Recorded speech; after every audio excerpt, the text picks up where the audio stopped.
Ce Covid-19, ce virus, est une bénédiction pour le vivant. Ah bon?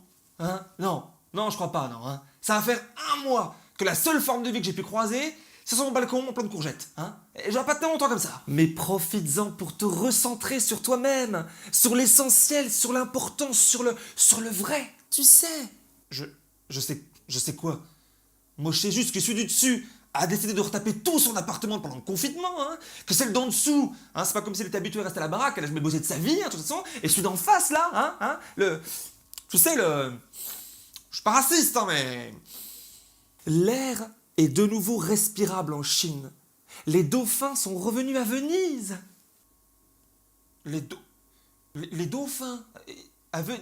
Je m'en branle des dauphins à Venise, mais qu'est-ce que tu me parles tu me parles des dauphins à Venise? Je suis en prison, j'ai pas de McDo, j'ai pas de cul, j'ai rien du tout, là, mais tu sais ce que ça me fait, moi, un mois sans sexe? Hein, tu sais ce que ça me fait? Tu sais, Gandhi lui-même, dans sa sagesse, avait fait vœu d'abstinence. Quelque part, le sexe aussi est un besoin matérialiste. Je vais le tuer. Je te dis juste que l'expérience historique et planétaire que nous offre Dame Nature est une véritable chance, un cadeau que nous devons saisir pour repenser l'entièreté du monde et de notre rapport à Gaïa, notre mère nourricière à tous. Quoi? L'ancien monde prédateur de la nature est en train de rendre l'âme sous nos yeux. Et de ses cendres va renaître un monde neuf, un monde juste, un monde merveilleux. Et concrètement, le projet, c'est quoi, hein? Applaudir à 20h au balcon, puis attendre que ça se passe?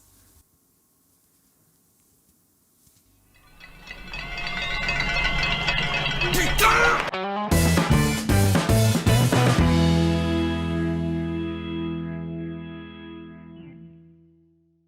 Entre ceux qui jurent que ça y est, c'est la fin naturelle du capitalisme, et les autres qui, au contraire, craignent un avenir orwellien sur fond de récession, en passant par ceux qui s'en battent les steaks et n'attendent qu'une seule chose, c'est de pouvoir de reprogrammer leurs vacances low cost au bout du monde, eh bien, on est certain de rien.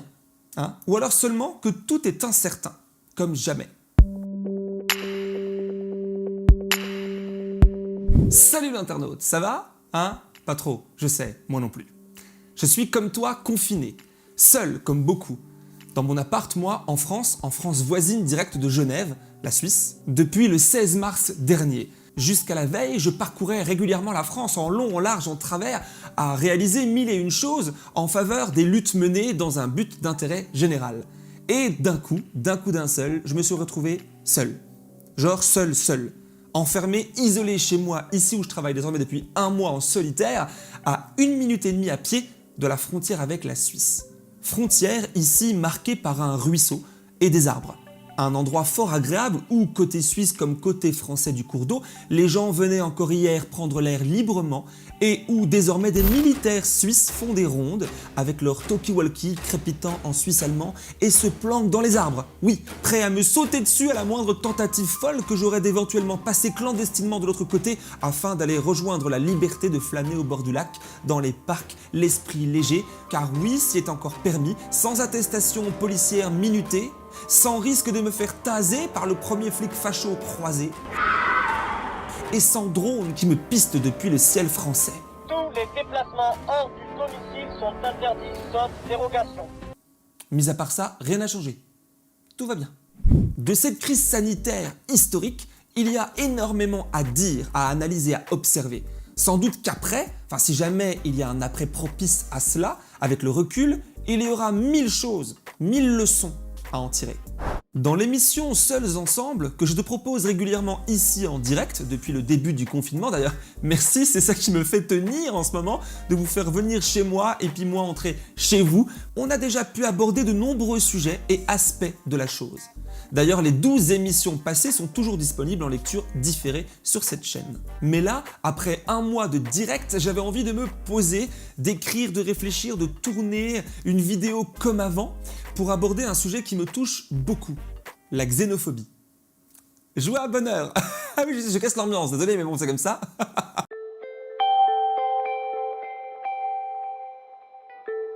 Oui, car souviens-toi, au tout début de ce bordel, avant même la crise que nous connaissons, c'était la première chose qui nous avait frappé, qui nous avait atteint avant même le Covid-19. Un mec, il commence à faire « Ah, coronavirus !» genre en se foutant de notre gueule, en nous désignant quoi. Des gens qui refusent de se faire servir dans les grandes surfaces par du personnel asiatique. Cette crise sur le coronavirus a vu une libération d'une parole raciste. Par exemple, on a pu voir une femme se faire éjecter du train pendant les grèves sous prétexte qu'elle était asiatique et potentiellement porteuse. On a vu un père de famille dire à son enfant de ne pas s'approcher de telle personne asiatique, ou un prof qui, se plaignant d'avoir un peu de tout, faisait le lien avec le coronavirus du fait qu'il avait 3 élèves asiatiques dans la classe. C'est quand même pas cool qu'en France, en 2020, la première réaction qui nous est venue quand on a appris qu'un virus allait s'abattre sur toute la planète et toucher tous les humains, ce fut de discriminer son voisin asiatique qui vit là depuis 20 ans. Hein, c'est quand même con. Bon, c'est pas comme si le racisme et la xénophobie étaient doués d'intelligence et de rationalité. Hein. Non, ça se saurait. La France est un pays aux racines judéo-chrétiennes. Voilà. La France est un pays de race blanche dans lequel on accueille aussi des personnes étrangères, comme le disait le général de Gaulle. Mais c'est comme ça. Ça veut dire quoi, pays de race blanche? Non, mais le mot nous, c'est vous et moi. Je suis désolée. On n'a pas le droit de dire le mot. Et là, me faire passer pour quelqu'un, par exemple, qui serait raciste, alors que j'ai des amis qui sont justement arabes et dont ma meilleure amie qui est tchadienne, donc plus noire qu'une arabe, je trouve ça choquant. Ah c'est sûr qu'avec des représentants politiques pareils, on n'est pas sauvé, hein. Et encore, notre Nadine nationale, originaire de ma Lorraine natale, hein, ouais, je suis fier, je l'ai déjà croisée, hein. Pas une flèche, hein, c'est pas... Bon, peu importe, hein. Elle n'est pas seule dans son équipe de tarés, hein. Non, ils sont très nombreux, voire ils se reproduisent entre eux, mais rassure-toi, je ne vais pas te les coller sous le nez dans cette vidéo, c'est pas l'objectif aujourd'hui. Non, on n'est pas là pour déprimer. Je m'appelle Cemil Şanlı. Je suis fils d'un immigré turc arrivé en France dans les années 80. Je n'ai franchement pas la tête d'un cateau moyen et je suis originaire des Vosges. Des Vosges où je suis né et où j'ai vécu un paquet d'années. Les Vosges où le vote Front National croît à mesure que le chômage aussi. Alors niveau racisme et discrimination, j'en connais un rayon. Et comme si cela ne suffisait pas, allait s'ajouter très rapidement à cela, les discriminations inhérentes à ma classe sociale de prolos, hein, descendants de ceux qui ne sont rien. Hein. Mais figure-toi qu'il existe pire qu'un Turc en France, un Français en Suisse. Alors là, c'est le jackpot, hein, tu touches le jackpot complet. Hein. Alors à moins que tu sois riche et célèbre, genre un footballeur ou un nazi, ou alors à moins que tu acceptes un job de merde et sous-payé, hein, et que tu fermes bien ta gueule, en général, les Suisses romans, ils aiment pas les Français. Non, Caca. Alors pouce warning, attention, hein, ils ne sont pas tous racistes. Il y a même des humanistes, par exemple, il y a Jean Ziegler. Voilà, bon. Et puis, la plupart qui sont quand même racistes et xénophobes, oui, j'en connais, ils n'aiment pas ce mot, les mots. Non, c'est caca. Non, pour eux, haïr l'étranger, c'est une sorte de valeur admise, de sport national, de religion. J'en rigole, franchement, mais c'est quand même particulier, parce que je n'ai jamais observé ça ailleurs jusqu'à maintenant. Oh, c'est made in local. Hein. Cette haine de l'étranger, et plus particulièrement de son grand frère français à côté, et puis italien pour les Suisses italophones, et puis allemand pour les Suisses germanophones, décidément. Hein. Pour le côté francophone, Yann Marguet, sur Couleur 3 à la RTS, en parle très bien. Je te mets le lien juste ici pour que tu puisses écouter son sketch. Il en parle parfaitement bien. Bref, je vis sur la frontière franco-suisse avec Genève depuis maintenant 5 ans. Poussé à l'époque à quitter ma Lorraine natale par le chômage et la précarité, j'avais trouvé un job de merde, hein, évidemment, hein, à Genève pour quelques semaines. Ça a duré finalement quelques mois avant que j'y mette fin rapidement, puisque malgré que j'avais jamais aussi bien gagné ma vie à l'époque, pendant quelques mois, que je n'avais jamais autant souffert au travail. Si je pensais jusqu'ici avoir connu le racisme, il en était de même avec le capitalisme. Oui, hein, mon expérience à Genève et en général en Suisse romande, finalement m'a fait exploser la gueule, les deux, hein, en même temps. Nous sommes en 2016, bientôt Nuit debout viendra peupler les places de France, et moi ici, je me rendais compte que jusqu'alors, je n'avais qu'effleuré le problème du racisme depuis ma France natale, ou quand même, par exemple, chez Pôle emploi en 2010, où on me donnait des conseils pour franciser mon nom et mon apparence afin de décrocher un job. Alors, monsieur Sanley, voilà, j'ai eu un retour de l'employeur et il trouve que votre CV est bon, mais il y a un hic. Votre nom. Je vous le dis sans détour, hein, votre nom risque de perturber, de bousculer la clientèle.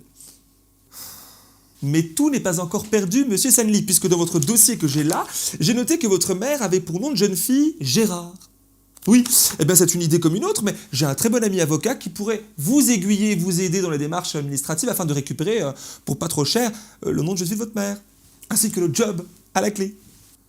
Qu'est-ce que vous en dites?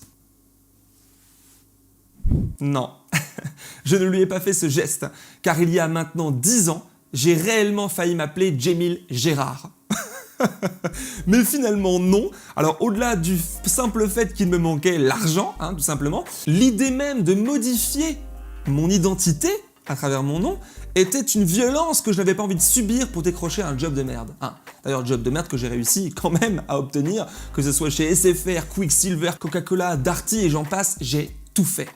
Et puis il y a eu bien pire. Par exemple, encore dans ce cadre de Pôle emploi, où j'ai pu, en suivant des réunions pour te coacher pour avoir du travail, j'ai pu voir et rencontrer des filles noires se donner des conseils pour se blanchir la peau.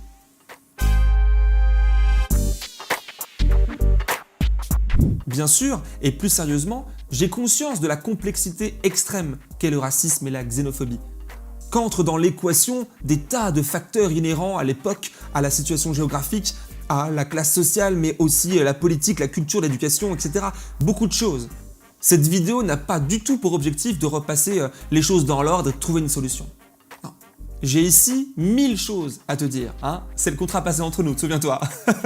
Et il s'avère que depuis 5 années, où je vis ici sur cette frontière franco-suisse et à évoluer en France comme en Suisse, j'ai vécu un nombre incroyable de situations plus folles les unes que les autres qui, dans le contexte actuel de cette crise planétaire et historique, me reviennent et m'explosent au visage. Prenons un exemple. Quand je remonte en Lorraine voir ma famille et mes amis, le train étant beaucoup trop long et trop cher, j'opte souvent pour le covoiturage. Le chemin le plus court passe par la Suisse, par Genève, Lausanne, puis remonte par Pontarlier en France pour continuer vers le nord. Et qui dit passer par la Suisse, dit passer par la douane.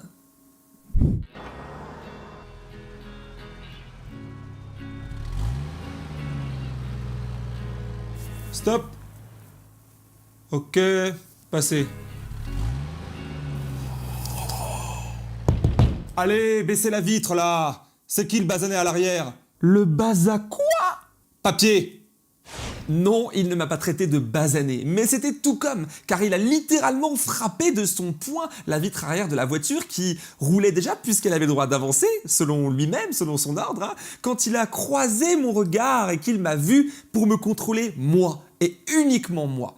Les deux personnes, la personne au volant et la personne à côté, blanche, étaient choquées. Moi aussi, mais moins, hein, car j'ai vite cessé de compter les contrôles aux faciès que j'ai pu subir ici à la gare, à la douane, près de chez moi, etc. Tellement il y en a, je pourrais t'en raconter et te faire une série, plusieurs saisons. Hein. C'est pas drôle. En ouverture de cette vidéo, je te parlais de la frontière suisse, hier ouverte pour tout le monde, aujourd'hui militarisée. Sur les 34 passages douaniers permettant l'accès au canton de Genève depuis la France, et inversement, seuls 8 sont actuellement ouverts avec un contrôle policier strict. Les autres passages sont totalement fermés, barricadés de blocs de béton et gardés par des militaires suisses. Il y a pile un mois, à la mi-mars, la petite douane de Fossard, à 2 pas de chez moi là, était encore ouverte, le jour. J'avais pu aller filmer le 17 mars au matin pour te montrer ces images, le soir même en direct dans l'émission Seuls Ensemble. Quelques jours plus tard, ce passage fut barricadé, totalement fermé. Avant et pendant 5 ans, en vélo, à pied ou en scooter, je l'utilisais librement pour aller au lac ou prendre le TGV pour Paris. Pour prendre cette photo, je me suis approché à pied de la barricade pour que les militaires eux aussi s'approchent de moi et qu'on discute quelques mots afin que quand je reparte, eux aussi tournent le dos et que je puisse prendre la photo sans qu'ils me voient. Et je me suis rendu compte à cette occasion qu'ils ne savaient pas parler français. Non, ils parlaient que allemand. Ambiance! Heureusement, ils étaient souriants, hein. Il manquait plus qu'ils mordent.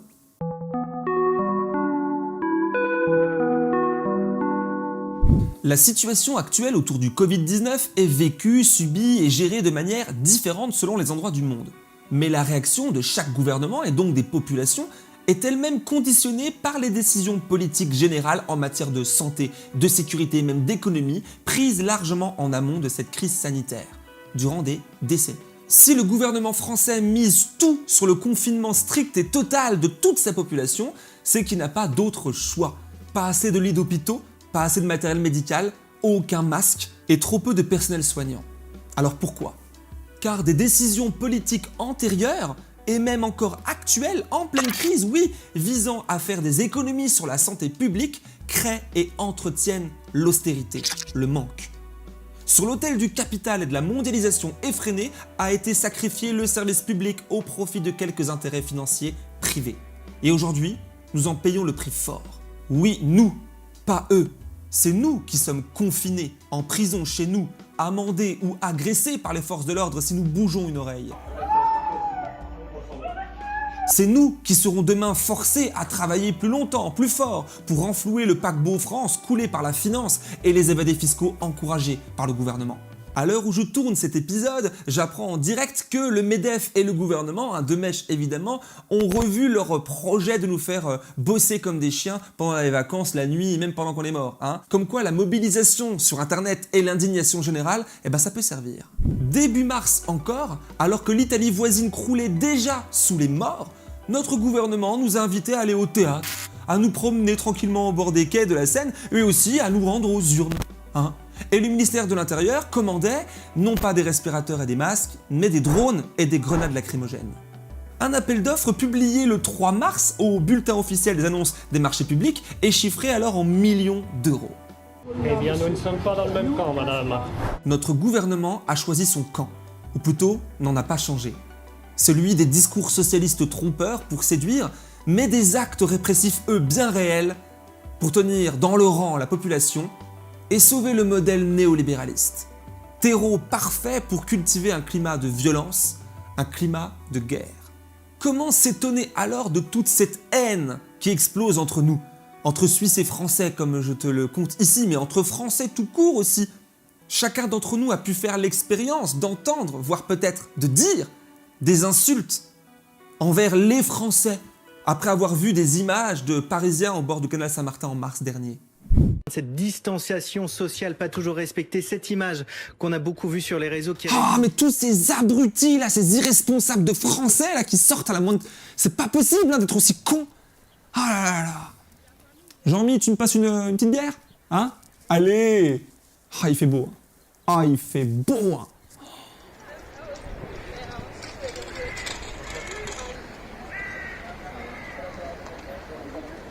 Oui, ces dernières images sont bien réelles. Elles ont été tournées à Genève il y a quelques jours et m'ont été envoyées par une personne qui y vit.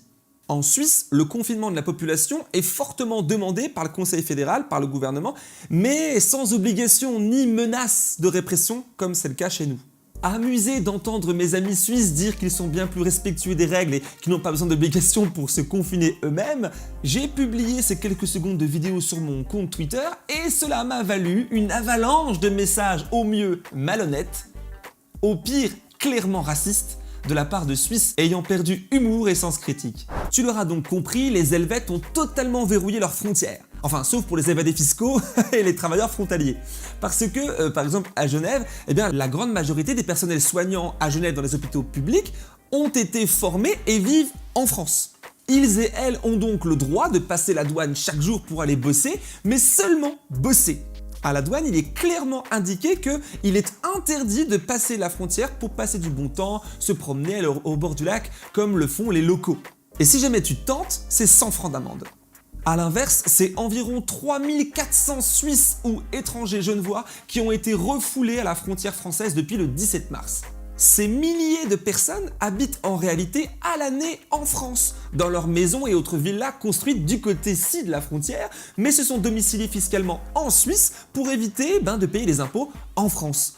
Mais là, du coup, comme la frontière est fermée, ils doivent avouer leur forfait, leur fraude fiscale aux autorités françaises, et donc ce sont autant de faux résidents qui sont aujourd'hui mis à jour. Les douanes suisses, il s'en passe des choses, c'est incroyable. D'ailleurs, ça me fait penser à une actualité passée en 2018 où, à l'époque, un ex-ministre de la Justice française avait été topé par les douaniers au niveau pas loin de chez moi, là, à Saint-Julien-en-Genevois, avec 15 000 € en liquide dans ses poches. Le mec, il est quand même pas malin, tu vois. Et ça m'avait inspiré ce sketch dont voici un extrait. Bonjour Madame Benal, asseyez-vous. Abdel Gérard, agent de contrôle des douanes. Bonjour, monsieur Gérard, oui. Vous savez sans doute pourquoi vous êtes ici. J'ai comme le sentiment que vous allez me le dire. Vous avez été prise en flagrant délit de possession d'argent liquide sans le déclarer aux douaniers français alors que vous sortiez de Genève. Ah, ça y est, hein, nous y voici, hein, le retour de Vichy, hein, quoi, on devrait déclarer le moindre sou? Ah, elle est belle la France, hein, les valeurs, la liberté.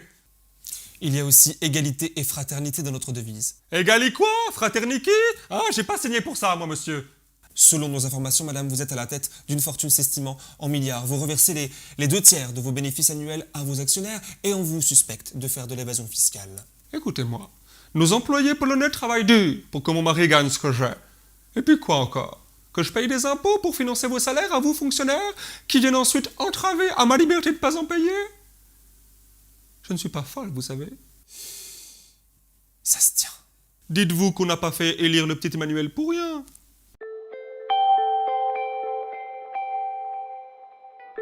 De l'autre côté de la planète, en Chine, sévit aussi le racisme et la xénophobie.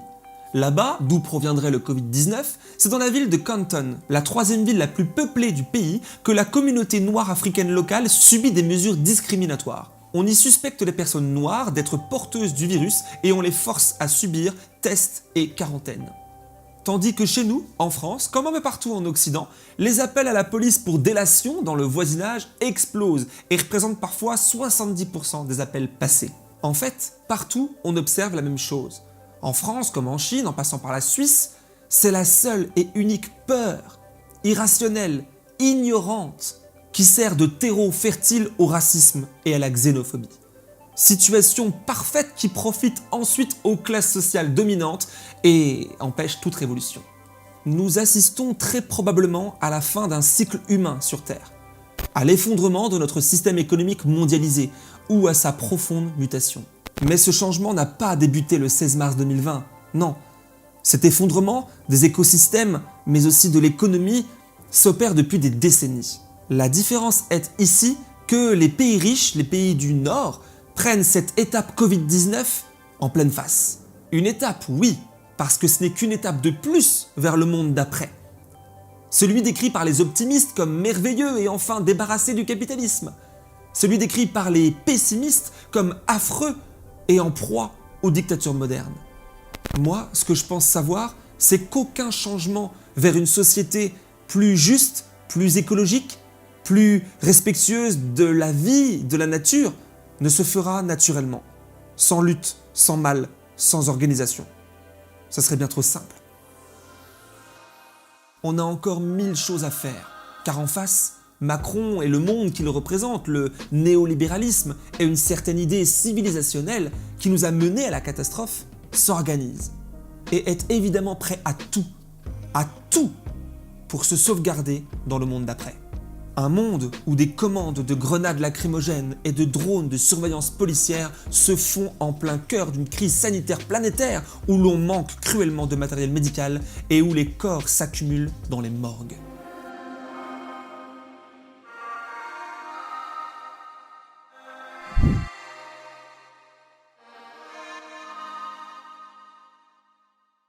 Je te remercie de m'avoir écouté jusqu'au bout. Je t'invite maintenant à partager cette vidéo, à la liker, la commenter, pourquoi pas t'abonner à la chaîne et la soutenir financièrement à partir de 1 €. Et je souhaite terminer par une citation célèbre d'Antonio Gramsci. Le vieux monde se meurt, l'ancien tarde à apparaître, et dans ce clair-obscur surgissent les monstres.